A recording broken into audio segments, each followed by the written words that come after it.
Assalamualaikum warahmatullahi wabarakatuh. Selamat sore untuk teman-teman mahasiswa semester 6 atau semester 7 nih? Semester 6 ya?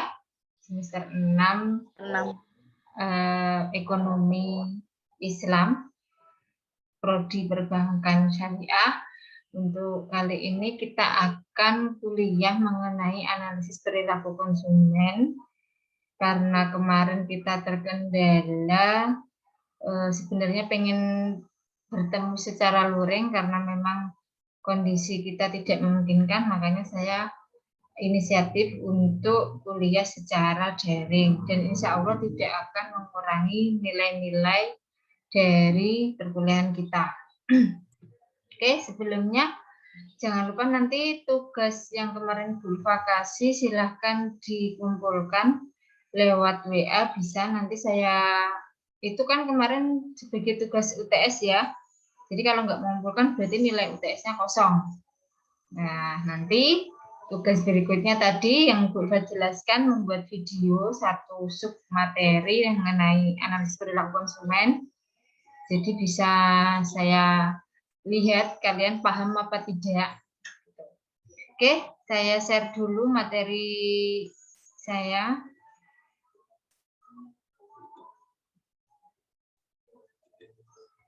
Oke. Sebentar. Kelihatan, Dek?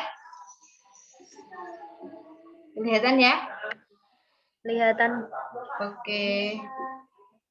Analisis perilaku konsumen. Nah, kemarin sudah saya tanyakan di UTS, apa itu perilaku konsumen?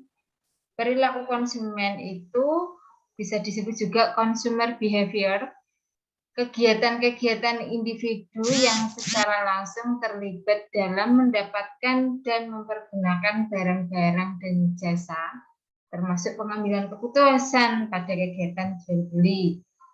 Nah, perilaku konsumen itu bisa juga diartikan dengan proses atau aktivitas ketika seseorang berhubungan dengan pencairan, pemilihan, pembelian, penggunaan, serta pengevaluasian produk dan jasa demi memenuhi kebutuhan dan keinginan. Perilaku konsumen merupakan hal-hal yang mendasari konsumen untuk membuat keputusan pembelian. Paham ya ini maksudnya apa? Jadi semua sikap kita mengenai pemilihan, pembelian, penggunaan, baik jasa maupun barang maupun produk, sampai kepada keputusan pengambilan atau pengambilan keputusan itu adalah dinamakan perilaku konsumen. Paham ya? Bisa dipahami ya? Oke. Selanjutnya, faktor-faktor yang mempengaruhi perilaku konsumen itu ada dua, yaitu faktor ekstern dan faktor intern. Faktor ekstern itu apa saja? Yang pertama yaitu kebudayaan. Kebudayaan, contohnya saja, budaya kita di STI Al Muhammad itu apa? Budaya pesantren kan, makanya dalam di apa itu namanya kuliah itu harus menggunakan pakaian yang sopan, yang muslim, yang apa namanya yang menutup aurat lah ya. Tidak, kalau budaya kita misalkan bukan di daerah pesantren mungkin bebas tapi sopan, tetap seperti itu. Jadi keputusan konsumennya bagaimana yang mempengaruhi ketika membeli produk atau baju atau pakaian itu yang sesuai dengan kebudayaan yang ada di pesantren. Paham ya maksudnya ya? Dijawab ya kalau Bu Ulfa nanya. Oke. Iya, Bu. Yang kedua sosial. Sosial itu bisa diartikan di lingkungan masyarakat kita. Lingkungan masyarakat kita notabene-nya bagaimana, atau memang misalkan masyarakat di rumah bisa, misalkan di masyarakat lah ya, itu harus bagaimana. Otomatis kalau apa itu namanya dalam pengambilan keputusan untuk membeli sebuah produk atau barang atau jasa itu harus sesuai dengan lingkungan masyarakat. Contohnya misalkan kita tidak di masyarakat itu terbiasa bagaimana, misalkan seperti itu. Tidak hanya pakaian ya, misalkan perilaku kita juga itu bisa apa namanya, bisa diartikan dengan perilaku kita juga, misalkan gitu. Terus ekonomi, dari segi ekonomi misalkan, dari segi ekonomi itu bisa dilihat dari penghasilan kita, penghasilan orang tua, penghasilan dari misalkan kita itu, oh baru mahasiswa ini, mahasiswa itu ya apa yang diperlukan, misalkan gitu. Misalkan butuhnya laptop, ya sudah yang diutamakan laptop, misalkan seperti itu. Terus kemudian apalagi untuk mahasiswa yang dibutuhkan, misalkan lebih kepada prioritas, ya, lebih kepada kebutuhan pokok dari manusia itu sendiri, misalkan dari konsumen itu sendiri. Kemudian keluarga juga mempengaruhi perilaku konsumen. Misalkan kok dari keluarga yang kaya raya biasa menggunakan barang-barang branded misalkan gitu. Kalau misalkan cuman dibuat kuliah yang penting nyaman, yang penting bisa dipakai, atau misalkan kualitasnya bukan dari sisi kuantitas. Kalau memang nilainya, utility-nya itu sudah bisa digunakan ya why not, seperti itu. Paham ya maksudnya ya? Itu adalah faktor yang mempengaruhi perilaku konsumen dari segi keluarga. Terus kemudian faktor intern. Sebentar. Faktor intern itu yang ada di dalam diri kita. Motivasi. Motivasimu apa membeli barang itu apa? Contohnya, karena saya mahasiswa, saya butuhnya laptop. Ya sudah, berarti motivasi saya adalah agar nanti ketika kuliah itu lancar, menunjang dalam ketika kita kuliah, yaitu motivasinya seperti itu misalkan. Jadi pandangannya tidak hanya dari sisi segi pakaian ya Cah ya, teman-teman. Jadi dari sisi segi kegunaannya juga, kebutuhan kalian apa. Kalau motivasinya hanya cuman gaya-gayaan ya itu dikesampingkan gitu loh ya. Paham ya maksudnya ya. Terus yang kedua pengamatan sekarang itu oke, di kampus itu lagi butuh apa sih sebenarnya. Kalau misalkan sekarang semester 7 itu sudah mendekati harus PPL, PKL, kemudian KKN, yang dibutuhkan apa saja. Nah, itu yang harus diutamakan. Sikap itu juga mempengaruhi pengambilan keputusan kita. Kalau terburu-buru misalkan hanya mengandalkan emosi tadi, oh yang penting aku duwe tapi nggak tahu kegunaannya untuk apa. Nah itu nanti istilahnya mubadir kan seperti itu. Terus kepribadian diri, nah itu termasuk juga faktor intern. Kepribadian diri itu dari diri kita, misalkan kebiasaannya itu seperti apa. Seperti tadi ya, kalau memang kita baru kalau nanti ketika kalian sudah lulus, misalkan sudah bekerja, sudah mendapatkan penghasilan, nah itu kan terserah kalian mau menggunakan produk itu misalkan yang semahal pun nggak apa-apa karena kalian sudah mendapatkan gaji, misalkan seperti kalau sekarang misalkan masih mahasiswa ya sesuai dengan kebutuhan mahasiswa seperti itu. Nah, cara pengambilan keputusan bagi konsumen itu apa saja, yaitu yang pertama pengenalan masalah. Seorang konsumen atau pembeli itu menyadari terdapat perbedaan antara kondisi sesungguhnya dan kondisi yang diinginkan. Padahal misalkan lagi nggak ada duit, tapi kok lihat ini pengen, lihat itu pengen, ada nggak yang seperti itu? Ada ya, manusiawi ya. Oke, Yang kedua, pencarian informasi, yaitu konsumen akan mencari informasi yang tersimpan dalam ingatannya atau pencarian internal dan mencari informasi dari luar. Tadi ya, misalkan, oh saya butuh barang itu, laptop itu harganya berapa? Saya butuhnya yang memang dia kualitasnya bagus. Dan itu disesuaikan dengan budget kita. Kita punya uang berapa untuk membeli laptop yang bagus, misalkan seperti itu. Karena yang biasanya orang itu ada harga, ada barang. Kalau misalkan harganya mahal, mungkin bisa itu kualitas barangnya juga bagus, misalkan seperti itu. Nah, jadi itu mencari informasi di luar, di dalamnya juga, misalkan kayak gitu.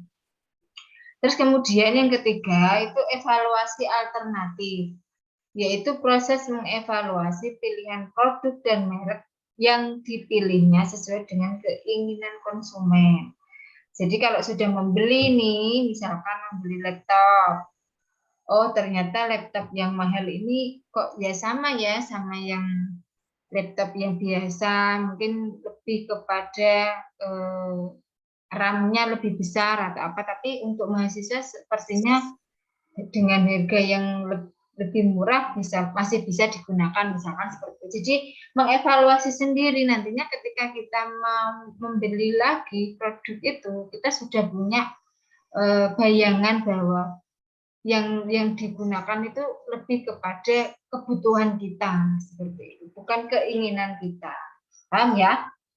Kemudian keputusan membeli, konsumen akan melakukan evaluasi, membentuk preferensi pandangan terhadap merek-merek yang terdapat pada perangkat pilihan. Jadi kan tadi ya, sudah mencari informasi, kemudian oh ya harusnya gini, saya butuhnya apa.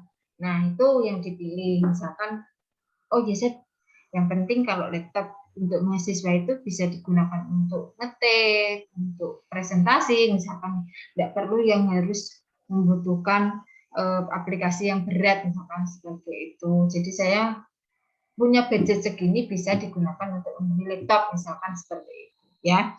Kemudian yang kelima, evaluasi pasca pembelian. Kepuasan atau ketidakpuasan konsumen pada satu produk akan mempengaruhi tingkah laku berikutnya. Nah, ketika sudah membeli, nah itu tadi oh ya, ternyata yang saya beli itu sesuai dengan kebutuhan kita. Nah, itu akan mempengaruhi, oh berikutnya saya itu kalau membeli sesuatu, produk atau barang itu harus sesuai dengan kebutuhan saya, tidak melulu karena orang itu beli, saya harus punya, misalkan seperti itu. Tidak seperti itu. Paham ya? Nah, selanjutnya, oke, sudah habis. Tuh mengenai perilaku konsumen yang kemarin saya sudah berikan untuk UTS. Nah, selanjutnya sesi tanya jawab. Silakan kalau memang ada yang kurang jelas bisa ditanyakan. Silakan. Kalau mau tanya, mikrofonnya diaktifkan. Halo?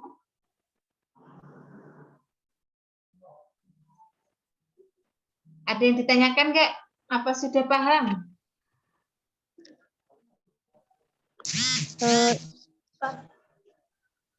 Ya Mbak Nafi, Mbak Siti Nafi Atul Fajero. Mau tanya Bu? Ya. Itu bagaimana cara menentukan strategi yang tepat pada konsumen. Akan tetapi di sisi lain setiap konsumen memiliki perbedaan karakteristik. Ini untuk siapa? Maksudnya untuk penjual atau untuk konsumen itu sendiri? Untuk konsumennya. Nah, ya coba ulangi tadi gimana? Bagaimana strategi? Ya, bagaimana cara menentukan strategi yang tepat pada konsumen. Akan tetapi di sisi lain setiap konsumen memiliki perbedaan karakteristik. Ya, oke, terima kasih Mbak Nafiatul. Nah, itu bisa dilihat dari kebutuhan tiap-tiap konsumen. Jadi kalau misalkan konsumennya itu butuhnya apa, otomatis kan mereka juga punya pendapat sendiri-sendiri. Contohnya misalkan di kampus itu dibutuhkan, contohnya misalnya PKL itu harus punya apa yang disiapkan, misalkan seperti itu. Oh, misalkan harus punya laptop, misalkan seperti itu ya. Contohnya harus punya laptop. Nah, itu disesuaikan dengan kebutuhan. Kalau misalkan dari konsumennya itu dilihat dari sisi ekonominya itu mencukupi, nah karena itu juga kebutuhan juga, nah itu bisa. Mungkin konsumen ini harus membeli. Nah, yang satunya mungkin karena memang kebutuhan ekonominya tidak mencukupi. Jadi mereka mengambil alternatif yang lain, misalkan pinjam atau misalkan lewat rental seperti itu. Jadi memang harus disesuaikan dengan kebutuhan konsumen. Tapi kalau dari sisi penjual itu strateginya ya bagaimana mereka itu mempromosikan produk-produk dengan cara mereka semenarik mungkin untuk konsumen, dan itu juga disesuaikan dengan kebutuhan konsumen. Contohnya misalkan kok di STAI itu ada MPLS, ada ospek misalkan. Ospek itu biasanya kan panitia menentukan seragamnya. Jadi, nah biasanya konsumen itu kan akan mencari sesuai dengan yang diinstruksikan dari kampus. Nah, makanya produsen melihat itu, makanya yang disiapkan adalah apa itu namanya produk-produk yang dibutuhkan saat ospek, misalkan seperti itu. Paham ya? Jadi disesuaikan dengan kebutuhan konsumen. Ya, Mbak Nafi, bagus sekali. Analisisnya bagus. Kayaknya Mbak Nafi juga yang baru mengumpulkan tugas. Terima kasih ya. Oke, yang lainnya ada?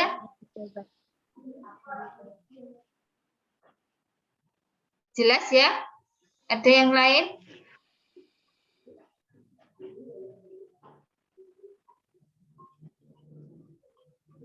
Kalau memang sudah jelas, jangan lupa. Gini tugasnya seperti sekarang saya kasih tugas ya.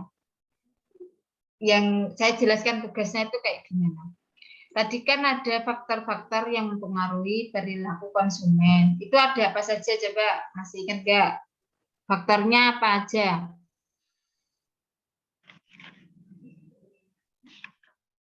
Faktor yang mempengaruhi perilaku konsumen apa? Ada faktor ekstern. Ekstern dan sama faktor intern. Nah, kalian pilih dari faktor ekstern tadi ada kebudayaan, sosial, ekonomi, keluarga. Kalian pilih salah satu, misalkan Mbak Nafi pilihnya kebudayaan.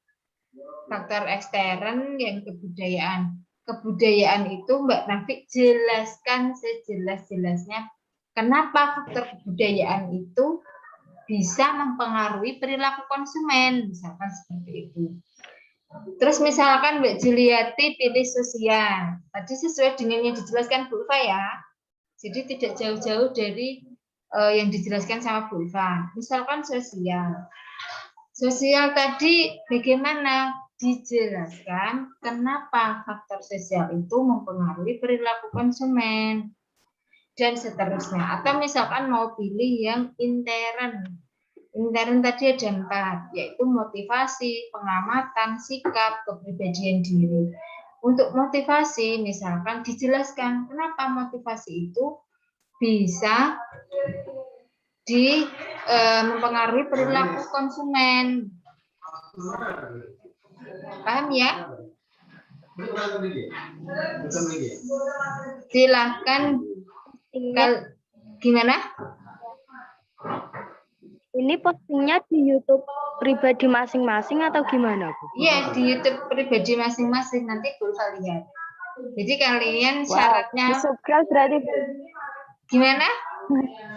Jadi di-subscribe YouTube-nya. Iyalah, makanya nanti kalian juga subscribe juga. Jadi Bulfa nanti juga subscribe YouTube kalian. Jadi saya mau lihat, kita kan sekarang di era digitalisasi, teknologi informasi yang maju dengan kondisi yang seperti ini memang dituntut untuk berkreasi, istilahnya itu punya karya lah. Nah, biar kalian itu kuliahnya tidak hanya sampai segitu-segitu saja. Jadi saya pengen lihat ini IT kalian itu sampai mana.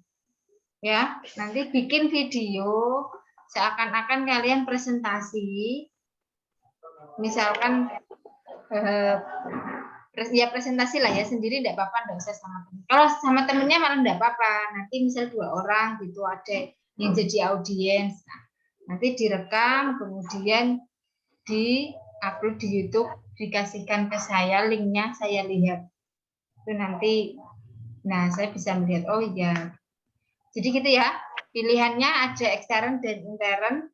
Dari ekstern ada 4, dari intern ada 4. Silakan kalian pilih salah satu dari faktor-faktor itu, kemudian dikembangkan sesuai dengan penjelasan Bu Iva tadi, atau misalkan lebih dikembangkan lagi pilih. Ada pertanyaan lagi? Gimana? Ini dibagi atau nanti kalau ada yang sama gimana? Enggak apa-apa, kan ada yang sama tapi yang penting berbeda kan nanti penjelasannya enggak mungkin sama. Iya, penyampaiannya kan berbeda gitu. Ada berapa orang di sini? Silahkan absen nanti dikirim di WA ya. Yang hari ini ikut Zoom.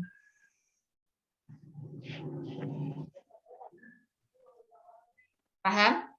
Ada pertanyaan lagi, Mbak Ainun? Bisa ya? Selebgram kok. Selebgram. Ada aja Bulfanya. Jangan lupa nanti ini saya upload di YouTube, kalian lihat juga ya. Siap. Oke, saya share linknya nanti. Ada lagi nggak selain Mbak Dua ini? Kayaknya tadi banyak juga. Saya stop share dulu. Yang lainnya mana ini? Ada orangnya nggak? Absen dulu, Bu. Oke, Mbak Kusnul mana? Hilang orangnya. Mbak Kusnul? Ada ya? Mbak Nafi? Ada. Mbak Ainun? Mbak Mas Rafan apa Mbak Rafan ini? Itu Aziz, Bu. Oh, Aziz. Ziz, mana mukamu, Ziz? Ada nggak orangnya? Ya. Mbak Ita? Mbak Ita mana? Mbak Ita. Kayaknya dia join tak ini.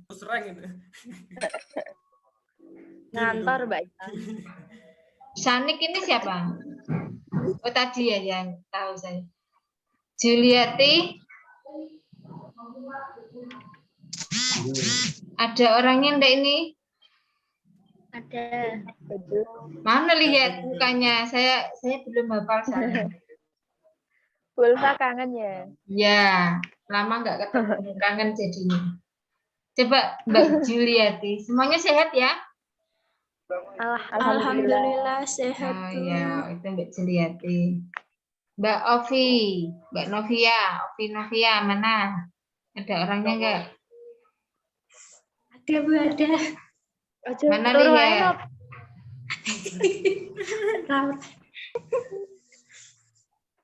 Oke, paham Mbak Novia, paham ya tugasnya ya? Paham, Bu, paham. Oh, itu Mbak Ita, oke.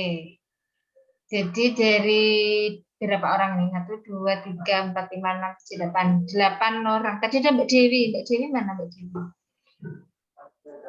Saya tunggu, sekarang hari apa? Minggu ya? Hari Rabu dikumpulkan. Hari Rabu harus sudah di-upload di YouTube masing-masing. Siap. Hari Rabu ya maksimal ya, soalnya bentar lagi kita UAS.